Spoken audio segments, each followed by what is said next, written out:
अल्ताफ़ हुसैन का सिंध में रहने वालों से बड़ा मुतालबा और वो मुतालबा मौजूदा जो कशीदगी वाली सूरत हाल हुई है उसके तनाजुर में सामने आया है। उन्होंने कहा कि सिंधी और उर्दू बोलने वाले एक हो जाओ। जिस तरह एक नारा माजी में लगाया जाता था कि दुनिया भर के मेहनत कशों एक हो जाओ, बिल्कुल उसी तर्ज का नारा लगाया गया है। और ये क्यों ज़रूरत पेश आई और ये कौन शरारतें कर रहा है और इसका किसको फ़ायदा हो रहा है और किसको नुकसान हो रहा है, आज बड़े काम की बात मैं करूँगा। आपसे ख़ास गुजारिश है कि चैनल को आखिर तक देखिएगा और अभी फ़िलहाल लाइक करके सब्सक्राइब करें, बेल आइकन को प्रेस करें। कमेंट बॉक्स में राय अपनी ज़रूर दीजिएगा जो भी आप इस हवाले से अपनी राय रखते हों।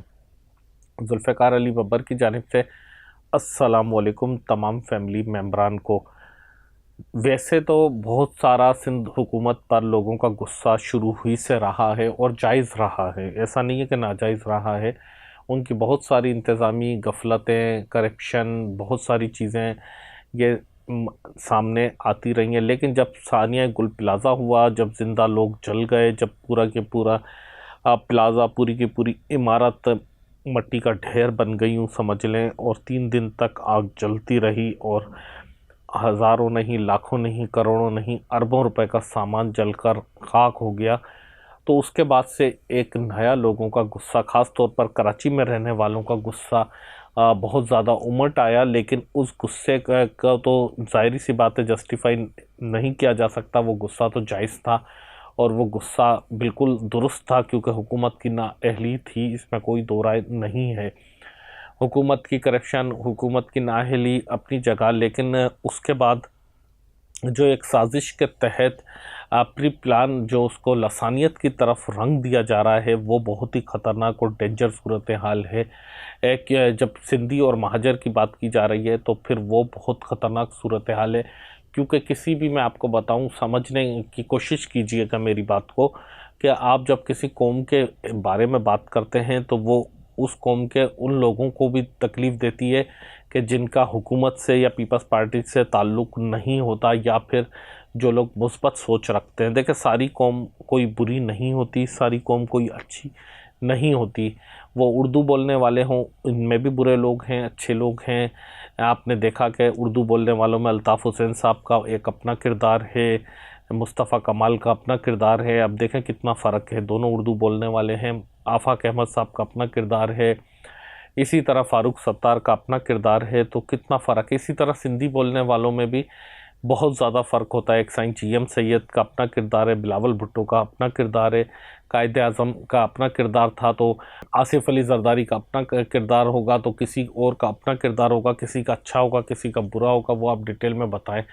पीपल्स पार्टी का मजमूई किरदार मैं बहुत बुरा समझता हूँ। यकीनी तौर पर सिंध हुकूमत की कारकर्दगी पर कई सवालात हैं, यकीनी तौर पर इसमें कोई दो राय नहीं है। लेकिन जब आप इस बुनियाद पर, सिंधी और उर्दू की बुनियाद पर तकसीम की तरफ हम जाते हैं तो वो बहुत डेंजर सूरत हाल हो जाती है और वो बहुत ख़तरनाक होती है। जज्बात के हिसाब से तो हमें ये बातें बहुत अच्छी लगती हैं और बज़ाहिर हमें लगता है कि हमने सारी तकलीफ़ का जवाब दे दिया या किसी को लाजवाब कर दिया। लेकिन इससे जो सबसे ज़्यादा फ़ायदा होता है, आपको शायद जान के ये हैरानगी होगी, मैं पहले भी ये कह चुका हूँ कुछ प्रोग्रामों में, कि सबसे ज़्यादा इस चीज़ का फ़ायदा या तो MKM पाकिस्तान को होता है या फिर उसके बाद पीपल्स पार्टी को इसका फ़ायदा होता है। जी हाँ, इसका नुकसान अल्ताफ़ हुसैन साहब को होता है, उन जैसे लोगों को होता है कि जो कौमियत की बात करते हैं, जो लोगों की बात करते हैं, जो मज़लूमियत की बात करते हैं, उनको तकलीफ़ होती है। इसीलिए अल्ताफ़ हुसैन साहब ने ये बात की। उसकी वजह यह है कि अब अगर ये लसानियत वाली बात ज़्यादा बढ़ती है, और भी खुदा न खास्ता ऐसा ना हो, लेकिन अगर ये ज़्यादा बढ़ती है तो फिर कारकर्दगी पर बात नहीं होती, मेरिट पर बात नहीं होती, उस पर सवालात नहीं उठाए जाते और लसानियत पर टोटल बात होती है। और लसानियत पे बात करते करते फिर हर कोई कारकर्दगी को भूल जाता है।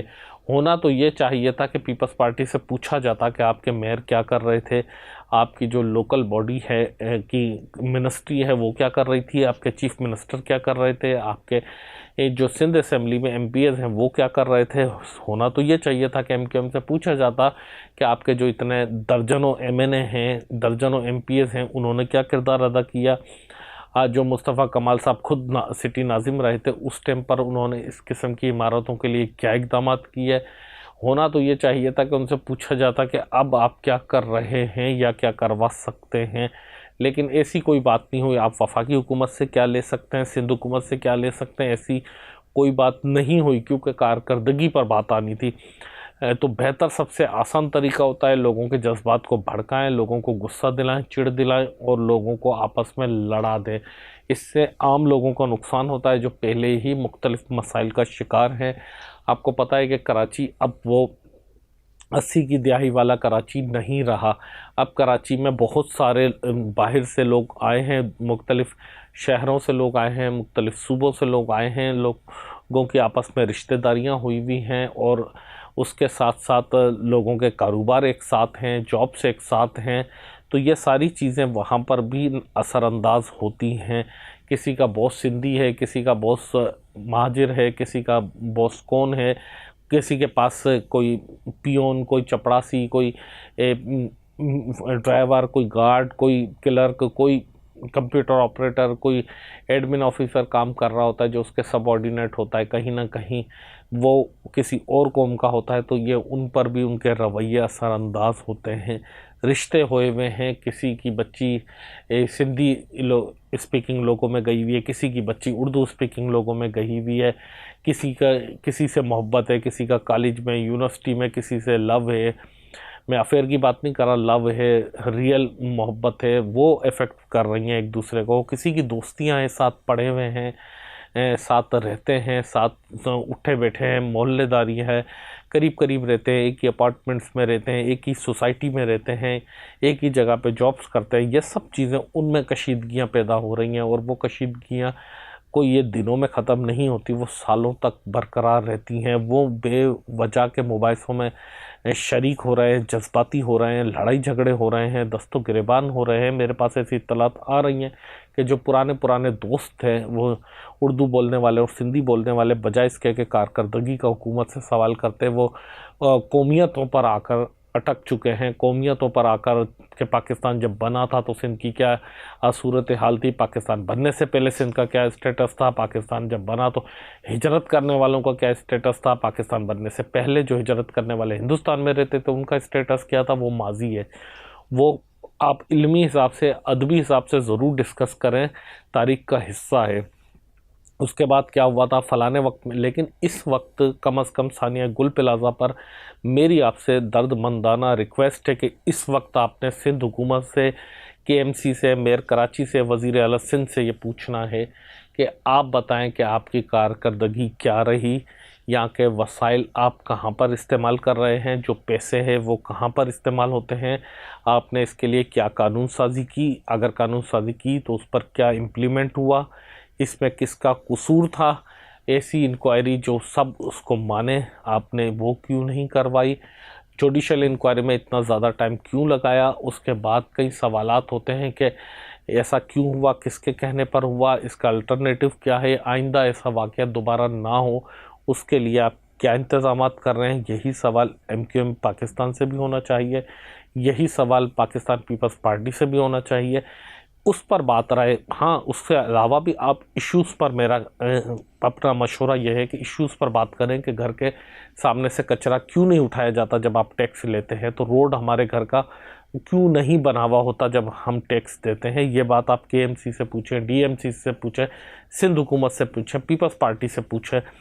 क्या पानी आता नहीं है हमारे नलों में, ये वाला सवाल आप कर सकते हैं, करना चाहिए। गैस क्यों नहीं आती, एक सिलेंडर से क्यों भरवानी पड़ती है, लोड शेडिंग क्यों हो रही है सर्दियों में भी, क्यों होती रही। ये सारे सवालात वैलिड है, लेकिन आप अगर कौमियत पर बात करेंगे, फॉर एग्ज़ाम्पल जो सिंधी पीपल्स पार्टी से नफ़रत करते हैं, ऐसे बहुत सारे सिंधी हैं कि जो पीपल्स पार्टी को पसंद नहीं करते, वो कुछ ऐसे हैं कि जो पॉलिटिक्स में है ही नहीं और कुछ ऐसे हैं कि जो पीटीआई में हैं, नून लीग में हैं, जमात इस्लामी में हैं, एमक्यूएम में हैं, दीगर जमातों में हैं, वो या ये सिंध के लोग हैं, वो पीपल्स पार्टी में नहीं है, सारे सिंधी पीपल्स पार्टी में नहीं। आप उनको भी बिला वजह ललकार कर दुश्मन बना रहे हैं। कुछ ऐसे उर्दू बोलने वाले हैं, मैं सिंधियों से भी रिक्वेस्ट करूंगा कि जो एमक्यूएम से जिनका ताल्लुक नहीं है, कम अज़ कम इस वाली चाइना वाली एमक्यूएम से ताल्लुक नहीं है, कुछ अल्ताफ़ हुसैन साहब को पसंद करते हैं, कुछ आफाक साहब को पसंद करते हैं,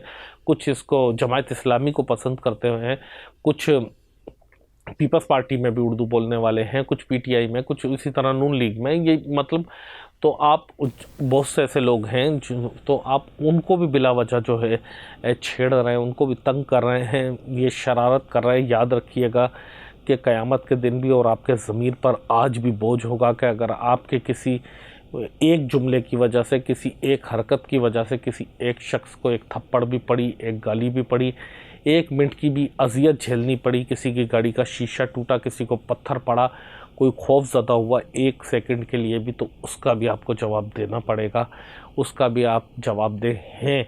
और अगर आपकी वजह से, मैं ये समझता हूँ कि हमारी वजह से अगर किसी एक ने भी अपना गुस्सा थूक दिया, किसी एक ने भी नफ़रत छोड़ दी और कारकर्दगी पर बात करी, जो कि हमारा हक़ है, सवाल करना हमारा हक़ है, आपका भी हक़ है, आवाम का भी हक़ है, क्योंकि उनके टैक्स से हुकूमत चलती है।